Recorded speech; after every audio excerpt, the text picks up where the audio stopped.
Hi అండి. Welcome to my channel. నేను మీ లక్ష్మి. ఏంటి కవ్వంతో చిలికేస్తున్నాను అనుకుంటున్నారా?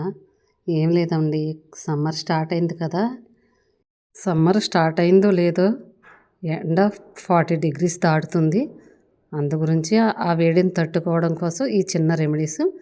మనకు కావాల్సింది కరివేపాకు, పుదీనా, జీలకర్ర, వాము, సాల్ట్ తగినంత ఇవన్నీ పక్కన పెట్టేసుకుని ఇప్పుడు వీటితో మీకు చల్లగా మజ్జిగ అన్నది ఎలా రెడీ చేసుకోవాలన్నది చూపిస్తాను. నేనైతే 2 కప్పులు పెరుగు తీసుకుని వాటిని ఒక బౌల్లో వేసేసుకుని చక్కగా మన కవ్వం ఉంటుంది కదా, పెరుగు తిప్పుకునే కవ్వం, దాంతో ఒకసారి తిప్పుకునే ముందు మనం ఏదైనా గరిటె కానీ ఇటువంటి తెడ్డె కానీ పెట్టుకుని పెరుగుని కాస్త లూజుగా తిప్పుకోవాలన్నమాట. తిప్పుకొని కాస్త వాటర్ పోసేసి ఆ కవ్వంతో చక్కగా మొత్తం కలిసే వరకు కవ్వంతో కొట్టుకోవాలి. ఇలాగ చిలక కొట్టుకున్న తర్వాత చక్కగా తరకలు లేకుండా బాగుంటుంది.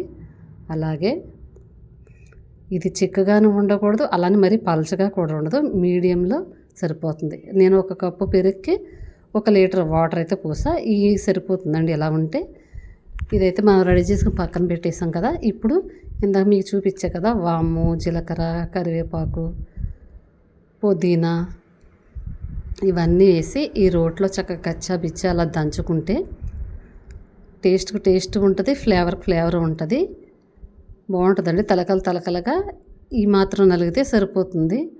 అదే పనంగా మనం ఎలా ఉన్నది అలా వేసిన పొడి చేసుకున్న అంత టేస్ట్ అనిపించదు అనమాట.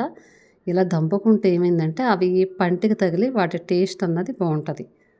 వేసేసిన తర్వాత ఇందులో కాస్త సాల్ట్, కాస్త టేస్ట్కి నిమ్మరసం కూడా యాడ్ చేసుకుని మళ్ళీ ఒకసారి మనం కవ్వంతలాగా కలిపేసుకుంటే ఇవన్నీ పర్ఫెక్ట్గా మిక్స్ అవుతాయి అన్నమాట.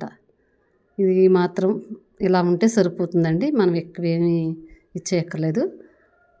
ఎలా ఉందండి? నచ్చిందా? నచ్చితే మాత్రం ఒక లైక్ చేయండి. ఇంకా వేసవి స్పెషల్స్ ఇంకా వీడియోల్లో ముందుకు వస్తాను. ఉంటానండి. బాయ్.